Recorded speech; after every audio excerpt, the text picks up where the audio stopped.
ಅಂತ ನಡಿನ ನಾಭನು ಬೆಸಗೊಳೆ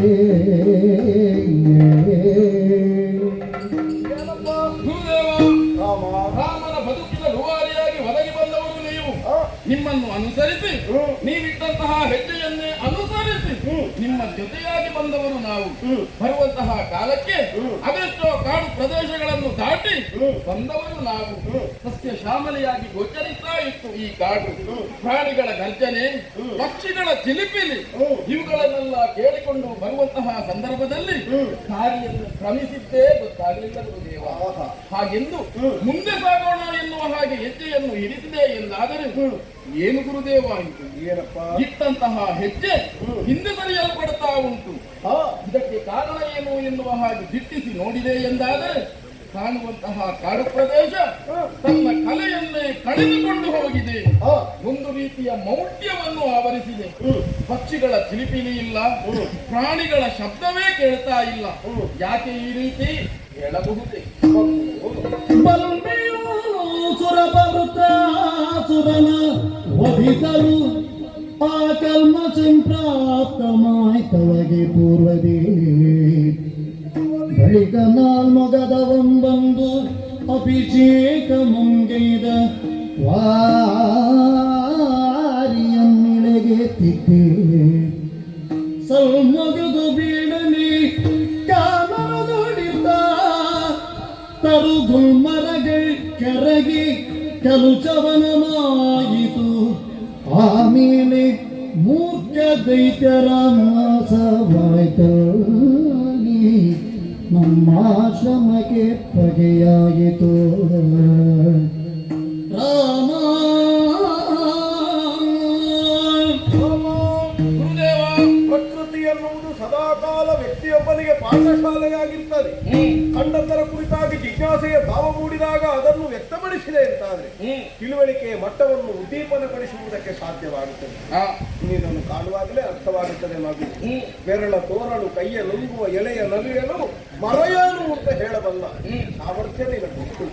ಅಂತೂ ಗುರುವಿನಿಂದ ಬೇಕಾದ ವಿದ್ಯೆಯನ್ನು ಹೇಗೆಲ್ಲ ಸಿದ್ಧಿಸಿಕೊಳ್ಳಬೇಕು ಅನ್ನುವುದಕ್ಕೆ ಇನ್ನು ನೀನು ಕಂಡಂತಹ ಪರಿಸರದ ಈ ಸ್ಥಿತಿಯ ಕುರಿತಾಗಿ ಪ್ರಶ್ನೆ ಮಾಡಿದ್ದೇ ಸಂತೋಷವಾಯಿತು. ಯಾಕೆ ಭಾರಿ ಹಿನ್ನೆಲೆ ಉಂಟು ಮಗು ಈ ಕಾಡಿಗೆ. ಇದು ಮೊದಲು ಹೀಗಿರಲಿಲ್ಲ. ಇದು ಸುಂದರವಾದ ತಾಣವೇ ಆಗಿತ್ತು. ಈ ತಾಣ ಹೀಗಾಗುವುದಕ್ಕೆ ಕಾರಣವಾದದ್ದು ಹಿಂದೆ ತ್ವಷ್ಟ ಬ್ರಹ್ಮ ಎನ್ನುವವನು ಅವನು ವಿಶ್ವರೂಪನೆನ್ನುವವನ ಸಾವಿಗೆ ಬೇಕಾಗಿ ದೇವೇಂದ್ರ ಮಾಡಿದ ಅವನಿಗೆ ವಿರೋಧ ಸಾಧಿಸಬೇಕು ಅಂತ ಯಜ್ಞವೊಂದನ್ನು ಮಾಡಿದ. ಧ್ವನಿ ವ್ಯತ್ಯಾಸವಾಯಿತು. ಇಂದ್ರನನ್ನು ಜಯಿಸಬೇಕು ಅಂತ ಹುಟ್ಟಬೇಕಾದ ಮಗು ಇಂದ್ರನಿಂದಲೇ ಹತನಾಗಬೇಕು ಅಂತ ಧ್ವನಿಯಾಯಿತು. ಆ ಧ್ವನಿಯ ಕಾರಣದಿಂದ ಹುಟ್ಟಿದವನೇ ವೃತ್ರಾಸುರ ಎನ್ನುವಂತಹ ದುರುಳ ದಾನವ ದೇವಲೋಕದ ಮೇಲೆ ಅಭಿಯೋಗ ನಡೆಸಿದ. ಆದ್ರೆ ಇರುವ ಕಾರಣದಿಂದಲಾಗಿಯೇ ಆ ವೃತ್ರನನ್ನು ಇಂದ್ರ ಕೊಂದು ಕಳೆದ. ಆದ್ರೆ ಹುಟ್ಟು ಬ್ರಾಹ್ಮಣನಾದ ವೃತ್ರನ ವಧೆಯಿಂದ ಪಾಪ ಎನ್ನುವುದು ಅಂಟಲ್ಪಟ್ಟಿತು. ಭೀತನಾದ ಕಮಲದ ನಾಳದೊಳಗೆ ಹೋಗಿ ಕುಳಿತ. ಆ ಹೊತ್ತಿಗೆ ಬೃಹಸ್ಪತಿಗಳು ಬ್ರಹ್ಮನೇ ಮೊದಲಾಗಿ ಬಂದು ಅವನನ್ನು ಹೊರತರಿಸಿ ಅವನಿಗೆ ಅನೇಕ ಪುಣ್ಯ ನದಿಗಳ ಸ್ನಾನವನ್ನೇ ವಿರಚಿಸಿ ಅವನ ಪಾಪವನ್ನು ಕಳೆದು ಅವನ ಮೈಯಿಂದ ಇಳಿದಂತಹ ಮಲ ಹಾಗೂ ಕರುಷವು ಈ ತಾಣವನ್ನು ಸೇರಲ್ಪಟ್ಟಿತ್ತು. ಆ ಕಾರಣದಿಂದ ಈ ಕಾಡಿನ ಎಲ್ಲ ಮರಗಳು ಕರಗಿ ಈ ರೀತಿಯ ಪರಿಸ್ಥಿತಿ ಆಯಿತು. ಈ ಕಾಡಿಗೆ ಹೆಸರೇನು ಕೇಳುತ್ತೀಯೋ? ಮಲದ ಕರುಷಗಳೆನ್ನುವಂತ ಉಭಯ ಕಾಡುಗಳಿದೆ. ಇಲ್ಲಿ ಹೇಗೂ ಇಂತಹ ಪರಿಸ್ಥಿತಿ ಆದ ಬಳಿಕ ದುಷ್ಟ ರಕ್ಕಸರೆಲ್ಲವರು ಕೂಡ ಇದನ್ನು ವಾಸಸ್ಥಾನವನ್ನಾಗಿಸಿದರು. ಇಲ್ಲೇ ಇದ್ದು ಇದ್ದು ಇದ್ದು ನಮ್ಮ ಯಜ್ಞ ಯಾಗಾದಿಗಳಿಗೆ ಕಂಟಕಪ್ರಾಯರಾಗುತ್ತಾ ಇದ್ದಾರೆ. ಅವರ ವಧೆಗಾಗಿ ನಿಮ್ಮನ್ನು ಕರೆತಂದದ್ದು. ಧನುರ್ಬಾಣಗಳು ಸಿದ್ಧವಾಗಿರಲಿ, ಮುಂದೆ ಸಾಗೋಣ.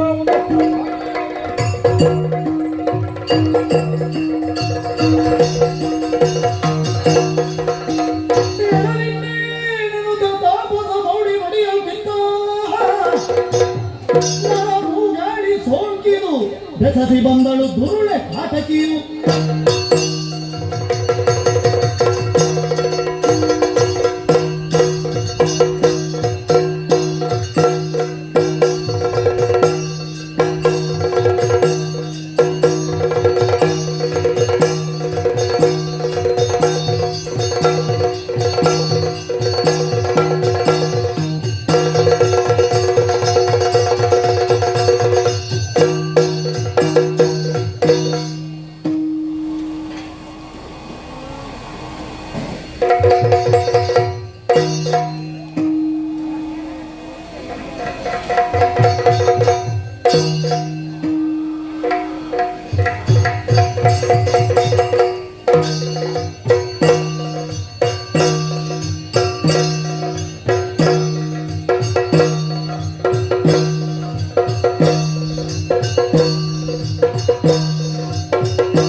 ಸ್ಥಳ ನಾಟಕಾವರಕ್ಕೆ ಯಾರು ಅಂತ ಕೇಳುತ್ತೀರಿ? ತಾಟಕಿ ಎಂದು ಕೇಳುತ್ತೇವೆ. ತಾಟಕಿ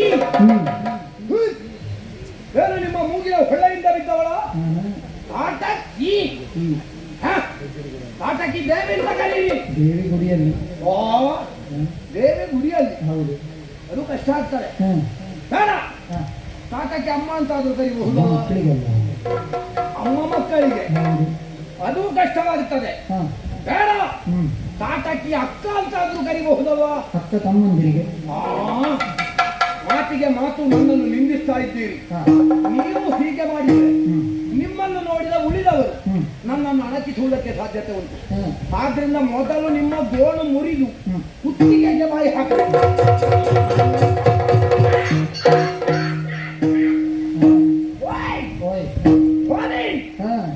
ಇದು ನೀವಾ? ನೀವಾಗಿತ್ತು. ಯಾಕೆ?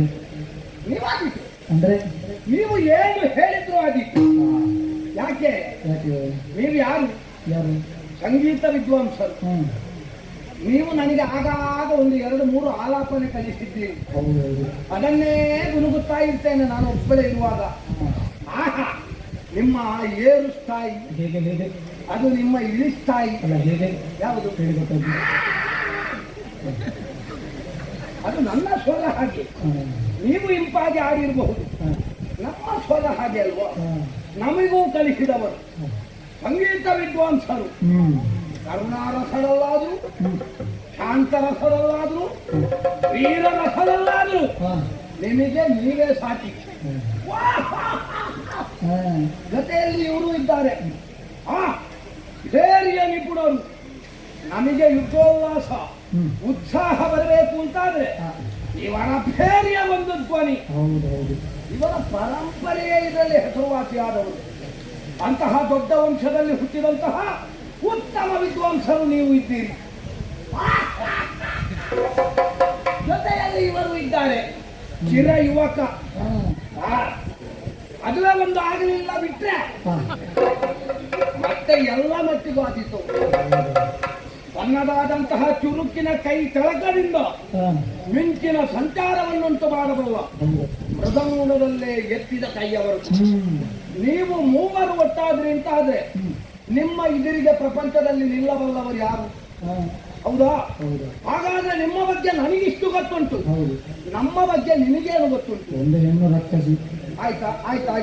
ಅಷ್ಟೇ ಅಲ್ಲ. ಅದೇ ಬೇಸರ ಆಗುವುದು. ಕೇವಲ ಹೆಣ್ಣು ರಕ್ಕಸಿ ಅಷ್ಟೇ ಗೊತ್ತಿಲ್ಲ. ನಾನು ಇಲ್ಲಿಯವಳಲ್ಲ. ಮತ್ತೆ ನಾನು ಯಾರು?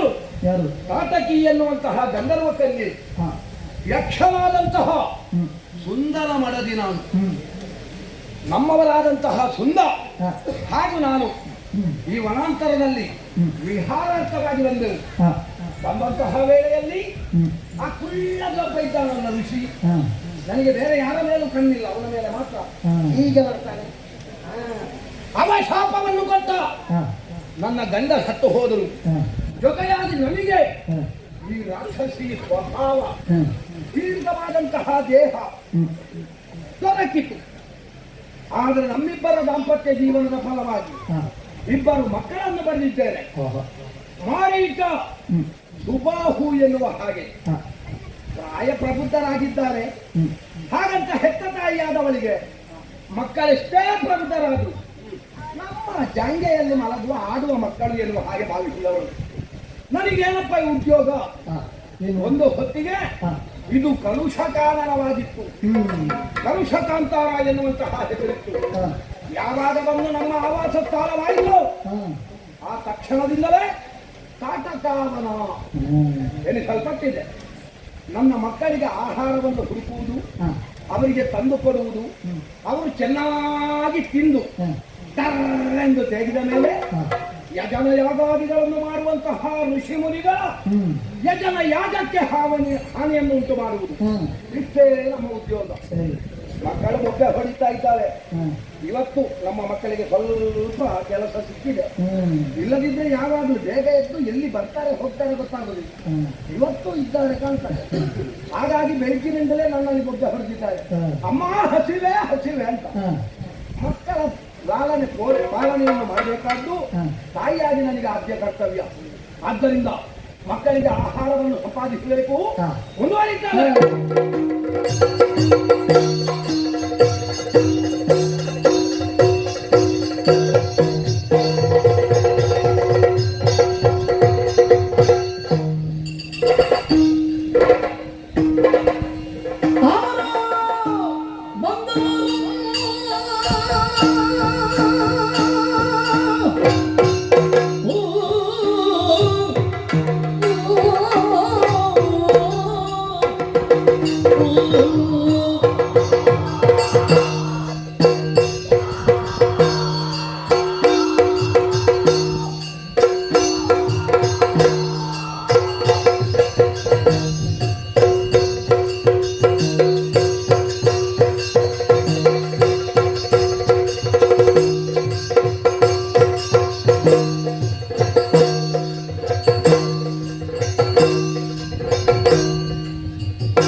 ಮನುಜರ ಮಾಂಸವ ಮೆಲದಿ ದಿನವಾಯ್ತು ನೀವನ್ನ ಗೆಲದೆ ಮನದೊಂದಿ ಬದುಕಿ ಹೋಗಿರುವ ದಾಸೆಯನ್ನು ಬರಿದೆ ಮನುಜರಿ ಪಾಲಿದು ಸಂಖ್ಯೆಗಳಿಲ್ಲದೆ ನೀವ್ಯಾರು ಬಂದವರು.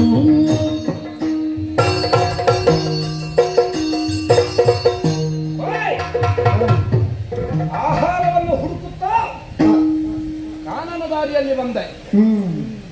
ಪ್ರದೇಶ ಆಹಾ ಪರಿಸರ ಒಳ್ಳಿತುಂಟು. ಹಸಿರು ಹಸಿರು ಹಸಿರು ಹಸಿರು.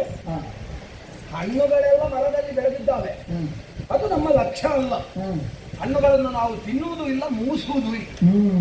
ನಮಗೆ ರಕ್ತ ರಕ್ತ ಮಾಂಸ ಮಾಂಸ ಅವುಗಳನ್ನು ಮೆಲ್ಲಬೇಕು ಎನ್ನುವ ಹಾಗೆ ಮುಂದೆ ಬಂದರೆ ಏನದು ಹಾಯ್ ವಾಸನೆ ವಾಸನೆ ನಿಮಗೆ ನಮಗೆ ಪರಿಮಳ ಯಾವುದು? ಮಾನವರ ಮೈಯ ಬೆವರಿನ ಪರಿಮಳ. ಅದೊಂದು ರೀತಿಯ ಕಮಟು ಕಮಟು ಕಮಟು ವಾಸನೆ. ನಮ್ಮ ಮೂಗಿಗೆ ಹೊಡೆಯುವಾಗ ಯಾರೋ ಮಾನವರು ಈ ಕಾನನವನ್ನು ಪ್ರವೇಶ ಮಾಡಿದ್ದಾರೆ ಎನ್ನುವುದು ಅರ್ಥವಾಯಿತು. ಆರವ ಬಂದವರು ನಮ್ಮ ವನಕ್ಕೆ, ಆರವ ಬಂದವರು ಕಾಟಕಿ ಈ ಪ್ರದೇಶವನ್ನು ಸೇರಿದ ಮೇಲೆ ಯಜನ ಯಾಗಾದಿಗಳನ್ನು ಮಾಡುವಂತಹ ಬ್ರಾಹ್ಮಣರ ಸುಳಿವೇ ಇಲ್ಲ. ಇಲ್ಲಿದ್ದಂತಹ ಋಷಿಮುನಿಗಳು ಅಗಸ್ತ್ಯನು, ಆ ಮೊನ್ನೆ ಒಬ್ಬ ಇದ್ದ, ಎಂತದು ವಿಶ್ವಾಮಿತ್ರ, ಅವನು ಕೂಡ ನಮ್ಮ ಬಾಧೆಯನ್ನು ಸಹಿಸುವುದಕ್ಕೆ ಸಾಧ್ಯ ಇಲ್ಲದೆ ಕಾನನವನ್ನು ಬಿಟ್ಟು ಓಡಿದ್ದಾರೆ. ಹಾಗಾದ್ರೆ ಯಾರೂ ಬರಲಿಕ್ಕೆ ಸಾಧ್ಯ ಇಲ್ಲ. ಬೆವರಿನ ಪರಿಮಳ ಸುಳ್ಳೆ, ಹಾಗಾದ್ರೆ ಯಾರೋ ಪ್ರವೇಶ ಮಾಡಿದ್ದಾರೆ. ಬಹುಶಃ ಹೀಗೆ ನಾವಿಲ್ಲಿ ಇದ್ದೇವೆ ಎನ್ನುವ ಇರವು ಗೊತ್ತಿಲ್ಲದೆ ಯಾರೋ ಮಾನವ ತಪ್ಪಿ ಪ್ರವೇಶ ಮಾಡಿದ್ದಾರೆ. ಬರಲಿ, ಬಂದವ ಯಾರೇ ಇರಲಿ, ಅವನನ್ನು ಬಿಡುವುದ? ಅವನನ್ನು ಈ ಕ್ಷಣದಲ್ಲಿ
ಕೂಡಿಕೊಂಡು ತಿಂದು ತೀರ್ಚಿಸುವೆನು ಕಂಡ ಮೇಲೆ ಬಿಡುವುದುಂಟೇ?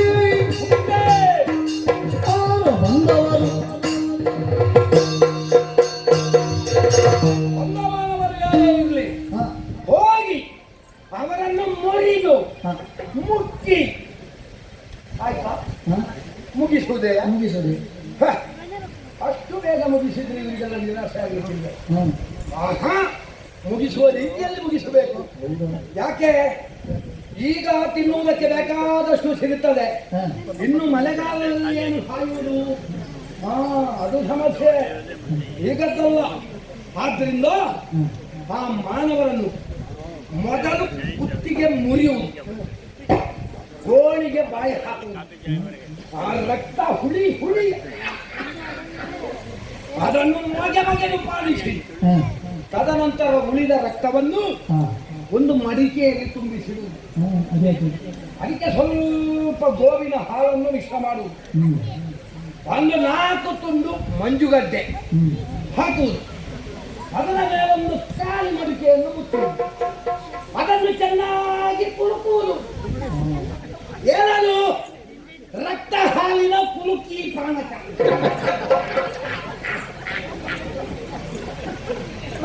ಅದಕ್ಕೊಂದು 2 ಪರಿಮಳದ ಸೊಪ್ಪುಗಳನ್ನು ಹಾಕಿ ಒಂದು ಯಾವುದಾದರೂ ಬಿದಿರಿನ ಓಟೆಯನ್ನ ಇಟ್ಟು ಎಳೆಯುವುದು. ಆ ರುಚಿಯನ್ನು ಹೇಳಿ ಪ್ರಯೋಜನ ಇಲ್ಲ. ತದನಂತರ ಮಾನವರ ಮಾಂಸಖಂಡಗಳನ್ನು ಏನು ಮಾಡೋಣ? ಅದನ್ನು ಖಂಡವನ್ನಾಗಿ ತುಂಡರಿಸಿ ಒಂದು ಬಿದಿರ ಓಟೆಯಲ್ಲಿ ತುರುಕಿ ಗುಹೆಯೊಳಗೆ ತೆಗೆದಿಡುವುದು. ಜೋರು ಮಳೆ ಬರುವಾಗ, ವಾತಾವರಣ ಚಳಿಯಾಗಿರುವಾಗ ಅದನ್ನು ಬಿದಿರ ಓಟೆಯಿಂದ ತೆಗೆಯುವುದು. ಒಂದು ಬಿದಿರ ಕಡ್ಡಿಯಲ್ಲಿ ಸುರಿಯುವುದು, ಅಡಿಯಿಂದ ಸ್ವಲ್ಪ ಕೆಂಡವನ್ನು ಹಾಕುವುದು, ಮೇಲಿಂದ ಇದನ್ನು ತಿರುಗಿಸುವುದು. ಅದಕ್ಕೊಂದು ಸ್ವಲ್ಪ ಉಪ್ಪು, ಒಂದು ಸ್ವಲ್ಪ ಮೆಣಸಿನ ಹುಳಿ ಚೆಲ್ಲುವುದು. ಏನು ರುಚಿ! ಮಾಂಸಖಂಡ. ಆಮೇಲೆ ಮಾನವರ ಕಣ್ಣನ್ನೇನು ಮಾಡೋಣ? ಕಣ್ಣಿನ ಉಪ್ಪಿನಕಾಯಿಗಳು. ಒಂದು ಉಪ್ಪಿನಕಾಯಿಯಲ್ಲಿ 7 ಮಳೆಗಾಲ ಕಳಿಬೇಕು. ಅಂತ ಉಪ್ಪಿನಕಾಯಿ ನಿಮ್ಮ ಅಪ್ಪನಿದೆಯಲ್ಲ, ಸತ್ತೇ ಹೋಯ್ತು ಅದರ ಇದರಿಗೆ. ಅಂತಹ ಉಪ್ಪಿನಕಾಯಿಯನ್ನು ತಯಾರಿಸ್ತೇನೆ. ಆಮೇಲೆ ಮಾನವರ ಕಿವಿ. ಯಾರೇಳಿದ್ದು? ಕಿವಿಯಲ್ಲಿ ಆಗುವಷ್ಟು ಪದಾರ್ಥ ಬೇರೆ ಯಾವುದ್ರಲ್ಲಿ ಆಗುವುದಿಲ್ಲ. ಮಾನವರ ಕಿವಿಯನ್ನು ಕತ್ತರಿಸಿ ನೀರಿನಲ್ಲಿ ಹಾಕಿರುವುದು, ಕಡಲೆಯನ್ನು ಒಣಗಿಸಿ ಅದನ್ನು ಹಿಟ್ಟನ್ನಾಗಿ ಪರಿವರ್ತಿಸುವುದು, ಕಲ್ಪವೃಕ್ಷದ ಫಲವನ್ನು ಒಡೆದು ಅದನ್ನು ಕೈಯಿಂದ ಗುದ್ದಿ ತೈಲವನ್ನು ತಯಾರಿಸುವುದು. ಹಾ. ಒಂದು ಭಾಂಡದಲ್ಲಿ ಹ್ಮ್. ಆ ತೈಲವನ್ನು ಕೊತನೆ ಕುದಿಸಿ ಈ ಕಿವಿಯನ್ನು ಈ ಹಿಟ್ಟಿನಲ್ಲಿ ಮುಳುಗಿಸುವುದು. ಹ್ಮ್. ಕಲ್ಪವೃಕ್ಷದ ತೈಲಕ್ಕೆ ಎಸೆಯುವುದು. ಹೇಳಲು ಏನು? ಕಿವಿ ಬಜ್ಜಿ ಇಲ್ಲಿ ಸಿಗುತ್ತದೆ. ಆ ಕಿವಿ ಬಜ್ಜಿಯನ್ನು ತಯಾರಿಸ್ತೇನೆ. ಆಮೇಲೆ ಮಾನವರ ಕರುಳನ್ನೇನು ಮಾಡೋದು? ಅದೇ ಅದೇ. ಆ ತುಂಡು ತುಂಡಾಗಿ ಸಣ್ಣ ಸಣ್ಣ ಕತ್ತರಿಸುವುದು ಕರುಳನ್ನು. ಆಮೇಲೆ ಬಿದಿರಕ್ಕಿ ಅನ್ನ ನಮಗೆ ಸಿಗುತ್ತದೆ. ಆ ಬಿದಿರಕ್ಕಿ ಅನ್ನವನ್ನು ಚೆನ್ನಾಗಿ ಕಾಯಿಸುವುದು, ಹುರಿಯುವುದು. ಕಾಯಿಸುವುದು ಅಂತ ಹೇಳಿದ್ರೆ ಹುರಿಯುವುದು. ಹುರಿದ ಮೇಲೆ ಈ ಕರುಳನ್ನು ಹಾಕುವುದು. ಅದನ್ನು ಚೆನ್ನಾಗಿ ಹುರಿದು ಒಂದು ಪಾತ್ರೆಯಲ್ಲಿ ಹಾಕಿ 3 ಮನೆಯ ಆಯುಧದಿಂದ ಚುಚ್ಚಿ ಅದನ್ನು ತಿನ್ನಬೇಕು. ಇಲ್ಲಿ ಹುರಿದನ್ನ, ಕರುಳಿನ ಹುರಿದನ್ನ, ಆಮೇಲೆ ತೊಡೆಯ ಮಾಂಸ. ಏನು ಮಾಡೋಣ?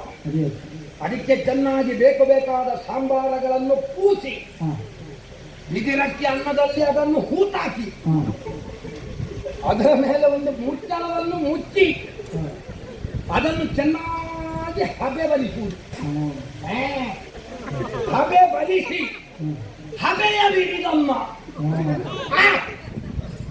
ಅದು ಆ ತೊಡೆಯ ಮಾಂಸವನ್ನು ತೆಗೆದು ಒಂದಷ್ಟು ಅನ್ನವನ್ನು ಹಾಕಿಕೊಂಡು ಆಮೇಲೆ ಮೊಸರನ್ನು ಸೇರಿಸಿ ತಿನ್ನಬೇಕು. ಏನು ರುಚಿ ಹೇಳಬೇಕು. ನಿಮ್ಮಲ್ಲಿ ಮಾತಾಡಿದೆ ಅಂತಾದ್ರೆ ಭೇಟ ಕೈ ತಪ್ಪಿ ಹೋದೀತು. ತಡ ಮಾಡುವುದಲ್ಲ, ಮುಂದುವರೆಯುತ್ತಲ್ಲ.